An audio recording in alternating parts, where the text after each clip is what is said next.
Bismillahirrahmanirrahim. Assalamualaikum warahmatullahi wabarakatuh.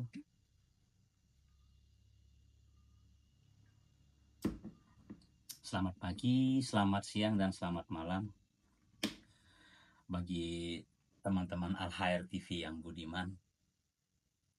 Melanjutkan video yang kemarin, yang saya berjanji akan menceritakan pengalamannya based on experience saya selama menabung saham 3,5 tahun ini. Tapi lebih lanjut, yang pertama yang saya ingin jelaskan bahwa video kali ini hanya bersifat edukasi pengalaman semata, bukan berisi rekomendasi harus membeli saham ini, dan bukan memaksa atau meminta kepada teman-teman yang lain itu untuk berinvestasi di jalur yang sama, yaitu jual beli saham. Bukan ya. Jadi semata-mata ini hanya bagian dari edukasi saja dan menceritakan sedikit pengalaman yang mungkin bisa dijadikan referensi. Karena bagaimanapun juga menabung saham atau jual beli saham itu merupakan salah satu preferensi saja dalam berinvestasi. Masih banyak jalur investasi yang lainnya. Bisa juga dijual beli emas, jual beli tanah, atau mungkin membuka usaha, kan banyak contohnya. Tapi saya lebih memilih preferensinya itu ke dunia saham atau emiten, karena memang menurut saya pribadi itu yang saya pahami dan saya nyaman untuk menjalankannya.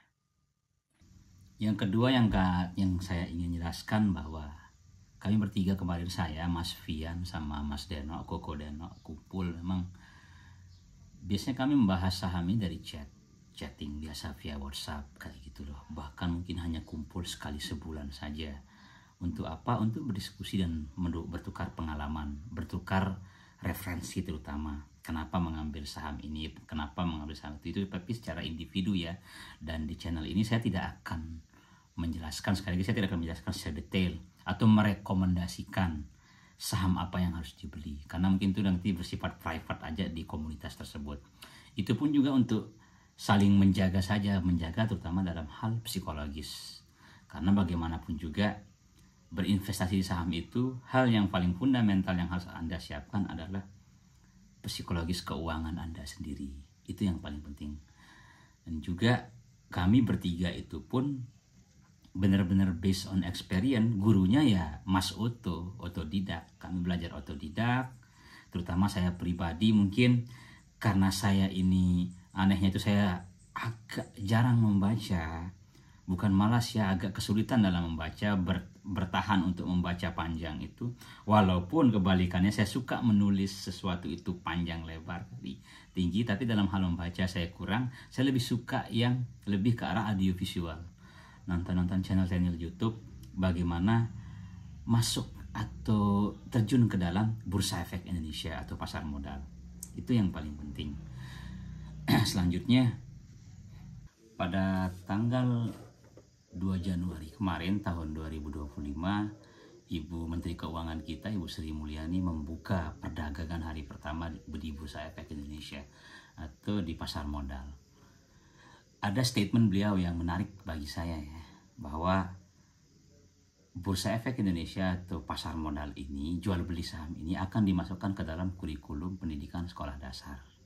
Apakah saya setuju? Setuju banget. Karena salah satu hal ketika saya beranjak di usia 30 tahun kemarin, 5 tahun yang lalu maksudnya, yang saya sangat sesali adalah tidak mempelajari pasar modal ini, Bursa Efek Indonesia ini, dunia jual beli saham ini. Itu yang sangat sekali. Kalau misalnya kita bisa kembali ke waktu, saya pribadi kembali ke waktu di mana saya berusia 21 tahun, 22 tahun, ketika awal-awal saya mencari bagaimana cara berinvestasi yang baik dan benar.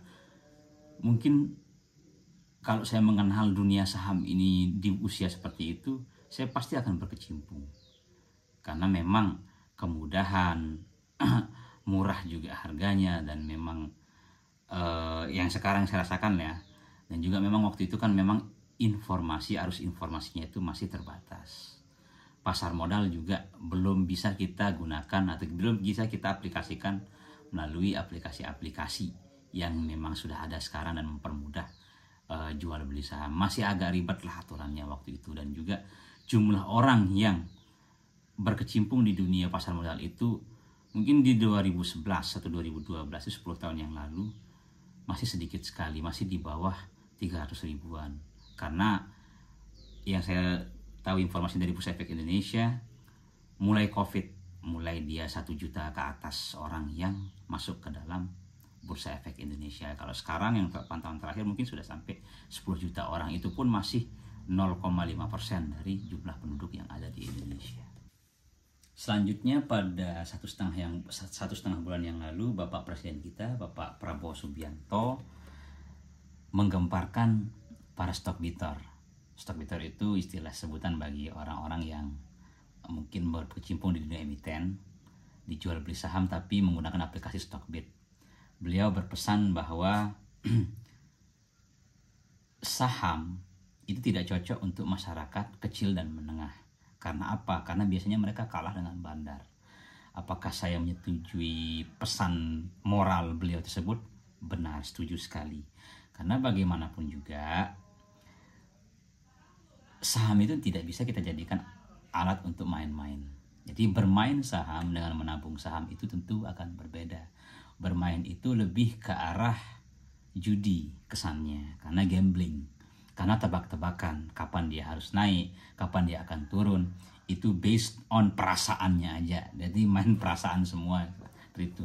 Kalau kita menabung beda, kita harus melihat benar fundamental dari perusahaan tersebut. Kenapa saham? Saya mungkin lebih ingin menceritakan awal mulanya ya. Saya ini salah satu aparatur sipil negara di salah satu kementerian, ini bisa dibaca di RPPN. Mulai terangkat itu sejak tahun 2011. 14 tahun yang lalu. Nah, berawal mulai dari keresahan. Keresahannya seperti saya ini memang berniat ketika masih sekolah menengah dulu atau enggak pas masih kuliah, suatu saat kalau memang sudah punya penghasilan tetap, saya ingin ketemu dengan instrumen yang tepat untuk menabung. Kalimat pentingnya di sana. Saya ingin menabung secara teratur. Saya ingin menabung itu saya jadikan sebagai sebuah kebiasaan atau habit. Tapi di waktu itu seperti yang saya tegaskan dari awal tadi, tahun 2011 itu menabung kan secara konvensional.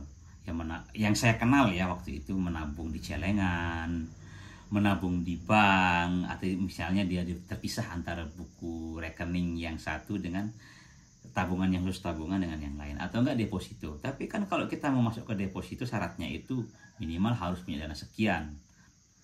Itu minimal 10 juta mungkin, minimal sekali di waktu itu, dan itu mungkin untuk 10 juta memang nggak ada, minimal 100 juta. Untuk orang yang awal-awal menjadi pegawai negeri sipil itu mungkin nggak mampu gitu. Makanya dengan sangat terpaksa saya memilih berinvestasi atau menabung membeli produk-produk asuransi.